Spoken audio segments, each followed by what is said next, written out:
बाळाला जन्म दिल्यानंतर बाळंतीण महिलेने किमान 7 दिवस तरी घराबाहेर पडू नये असे सर्वसाधारणपणे बोलले जाते. मात्र शिक्षणाची तळमळ, प्रबळ जिद्द आणि परिस्थितीवर मात करण्याची ताकद असेल तर कोणतेही स्वप्न अपूर्ण राहत नाही. याचे प्रेरणादायी उदाहरण नांदेडमध्ये पाहायला मिळाले आहे. शहरातील श्री बसवेश्वर महाविद्यालय नांदेड येथे शिक्षण घेणाऱ्या शीतल चित्ते या विद्यार्थिनीने प्रसूतीनंतर अवघ्या 4 दिवसात 12वीच्या बोर्ड परीक्षेला हजेरी लावून अनेकांसमोर आदर्श निर्माण केला आहे. शीतल यांची प्रसूती 6 फेब्रुवारी रोजी झाली. त्यानंतर 10 फेब्रुवारीपासून 12वीच्या बोर्ड परीक्षेला सुरुवात झाली. नुकत्याच प्रसूती झालेल्या अवस्थेतही परीक्षा न सोडण्याचा त्यांनी ठाम निर्णय घेतला. अवघ्या 4 दिवसांच्या बाळाला सोबत घेऊन त्या परीक्षा केंद्रावर दाखल झाल्या आणि शांतपणे प्रश्नपत्रिका सोडवली. परीक्षा केंद्रावर उपस्थित शिक्षक व कर्मचाऱ्यांनी त्यांच्या जिद्दीचे कौतुक केले. पती व कुटुंबियांनीही त्यांना भक्कम साथ दिली. प्रसूतीनंतर शारीरिक त्रास असतानाही शिक्षणाला प्राधान्य देत त्यांनी दाखवलेली चिकाटी अनेकांसाठी प्रेरणादायी ठरत आहे. शीतल यांचे स्वप्न पुढे शिक्षण पूर्ण करून शिक्षक होण्याचे आहे. परिस्थिती कशीही असली तरी शिक्षण पूर्ण करायचेच असा निर्धार त्यांनी व्यक्त केला. त्यांच्या या धाडसाचे सर्वत्र कौतुक होत असून शिक्षणासाठीची त्यांची तळमळ समाजातील इतर विद्यार्थ्यांसाठी प्रेरणादायी ठरत आहे. म्हणजे 6 फेब्रुवारीला डिलिव्हरी झाली होती, 10 तारखेला पेपर होता सर.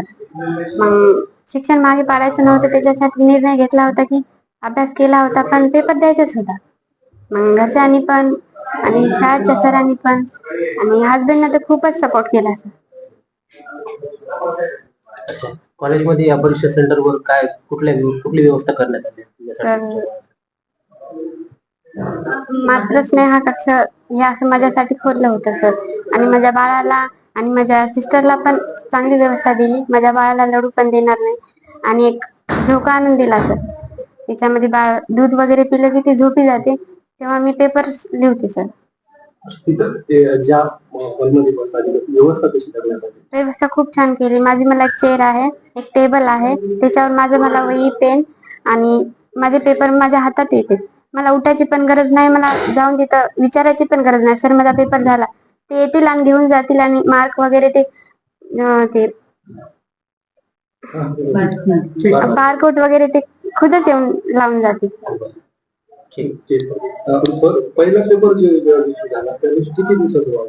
सर 6 तारखेला डिलिव्हरी झाली माझी सर.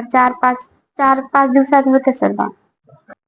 नमस्कार, मी प्रभारी प्राचार्य शिवशंकर भानेगावकर, पीपल्स कॉलेज नांदेड. 10 फेब्रुवारीपासून 12वीच्या HSCच्या परीक्षा सुरू झाल्या आणि पहिल्याच दिवशी आमच्या लक्षात आलं की एक 2 दिवसाचं तानं बाळ घेऊन शीतल चित्ते नावाची परीक्षार्थी कॉलेजमध्ये आली. लगेच आम्ही तातडीनं, मी आणि आमचे जे केंद्र प्रमुख आहेत विजय कदम यांनी आम्ही हालचाली सुरू केल्या आणि असं आदेशित केलं त्यांना की इथे एक बाळासाठी व्यवस्था वेगळी असावी, जेणेकरून त्या बाळाची जे माता आहे शीतल ही अत्यंत कॉन्फिडेंटली आणि हिमतीने परीक्षा देऊ शकेल. त्यासाठी पुढे पावलं उचलत आम्ही परीक्षा विभागाच्या बाजूलाच एक मातृस्नेह असा कक्ष सुरू केला.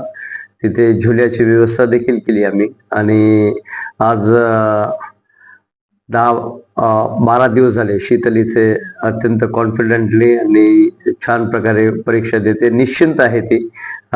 परीक्षा पेपर लिहित असताना तिचं पूर्ण कॉन्सन्ट्रेशन हे पेपरवर आहे आणि बाळाची कसल्याही प्रकारची चिंता नाही तिला.